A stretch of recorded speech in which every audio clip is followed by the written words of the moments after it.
حضرت عبداللہ بن مسعود رضی اللہ تعالیٰ عنہما سے روایت ہے کہ رسول اللہ صلی اللہ علیہ وسلم نے فرمایا، بال جوڑنے والی اور جڑوانے والی پر اللہ کی لعنت ہے، جسم کو داغنے والی اور دغوانے والی پر اللہ کی لعنت ہے، خوبصورتی کے لیے دانتوں کے بیچ میں فاصلہ کرنے والیوں پر اللہ کی لعنت ہے، اپنے بھووں اور پلکوں کے بال نوچنے اکھاڑنے والوں پر اللہ کی لعنت ہے، اور اللہ تعالیٰ کی خلقت کو تبدیل کرنے والوں پر اللہ کی لعنت ہے۔ اس حدیث مبارکہ میں اللہ کے نبی صلی اللہ علیہ وسلم نے کافی ساری چیزوں کا تذکرہ فرمایا کہ ان سب پر اللہ کی لعنت ہے، یعنی اللہ کی رحمت سے محروم ہے، یہ اللہ تعالیٰ کی رحمت کے لائق نہیں ہے۔ بالوں کا مسئلہ آپ کو کل بتایا تھا۔ باقی جسم کو داغنے والی، آج کل بھی یہ ہندو لوگوں کے اندر یہ رواج ہے کہ جسم کے اندر سوئیاں وغیرہ لگا کر کے اور اس کے اوپر سرما یا کوئی کوئلہ یا کوئی کالا کلر بھر دیتے ہیں، پھر کتنا بھی اسی کو دھوتے رہو اور اس کو اتارنے کی کوشش کرو، وہ اترتا نہیں ہے۔ تو ایسے کرنے والے کرانے والے دونوں پر اللہ کی لعنت۔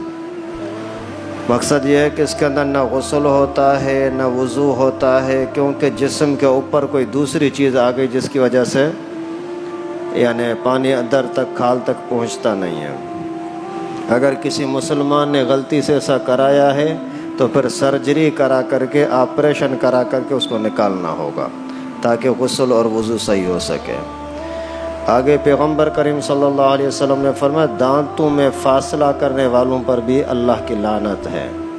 اس زمانے کے اندر لوگوں کے دانتوں میں کے بیچ میں اگر فاصلہ نہیں ہوتا تو اس کو کٹائی کر کے فاصلہ کرتے تھے تاکہ لوگوں کو ایسا نظر آئے کہ جب ہنستا ہے دانت کھلتے ہیں تو پتہ لگے کہ دانتوں کے بیچ میں فاصلہ ہے۔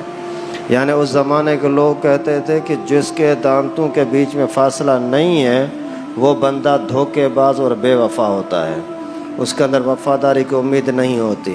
پھر لوگ جان بوجھ کر کے فاصلہ کراتے تھے تاکہ لوگ ہمیں دھوکے باز اور بے وفا نہ سمجھیں۔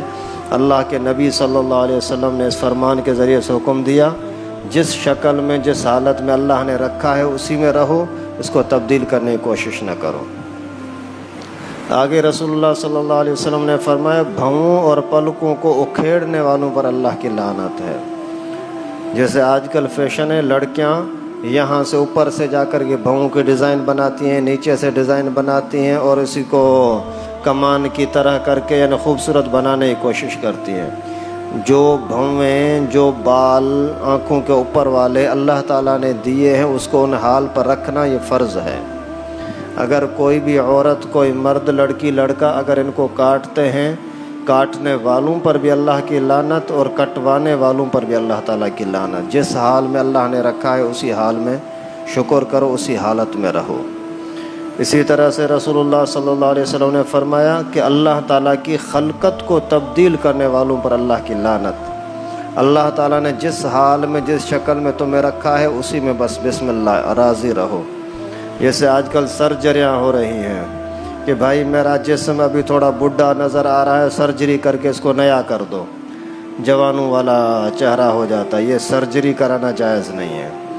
اسی طرح آج کل تو اتنی بے حیائی ہو گئی ہے کہ لڑکے اپنے آپ کو لڑکی بنا دیتے ہیں، لڑکیاں اپنے آپ کو لڑکا بنانے کی کوشش کرتے ہیں۔ اللہ تعالیٰ کی ان پر لعنت ہے۔ اور اسی طریقے سے عورتوں کی خلقت بڑے بالوں کے ساتھ ہے کہ ان کے بال بڑے ہونے چاہیے۔ جو مردوں کی طرح چھوٹے چھوٹے بال کرتی ہیں تو ان پر اللہ کی لعنت۔ یہاں پیچھے پورے بڑے بال ہوں لیکن سامنے سے ڈیزائن بنانے کے لیے جھالر بنا دیتی ہیں پیشانی پر، آنکھوں پر، ایسی بنانے والوں پر اللہ کی لعنت۔ اسی طرح سے مرد کا حلیہ اللہ تعالیٰ نے داڑھی کے ساتھ رکھا ہے، اگر داڑھی کو منڈانے والے ہیں ان پر اللہ تعالیٰ کی لعنت۔ اسی لیے علماء نے لکھا ہے کہ اگر کوئی نائی ہے وہ اگر داڑھیاں مونڈتا ہے، کاٹتا ہے، غیر شرعی لحاظ سے بال بناتا ہے یا داڑھی کاٹتا مونڈتا ہے، ایسے بندے کے پاس چائے پینا بھی جائز نہیں ہے کیونکہ اس کا پیسہ حرام کا ہے۔ جب حضرت عبداللہ بن مسعود رضی اللہ تعالیٰ عنہ نے یہ حدیث مبارکہ سنائی کہ اس پر بھی لعنت، اس پر بھی لعنت، اس پر بھی لعنت، تو ایک عورت نے حیرت کا اظہار کیا کہ اتنے سے کام کے اوپر اللہ کی لعنت؟ تو حضرت عبداللہ بن مسعود رضی اللہ تعالیٰ عنہ نے فرمایا کہ اللہ کی بندی تو یہ سمجھتی نہیں ہے کہ نبی پاک کا فرمان ہے؟ جب نبی پاک کا فرمان ہے تو پھر سوچنے کا اور اس کے اندر ٹال مٹول کرنے کا کس کو کیا حق پہنچتا ہے؟ اور پھر فرمایا کہ اللہ کی قسم اگر میری بیوی کے اندر یہ خرابیاں ہوں تو میں اس کو طلاق دے دوں گا۔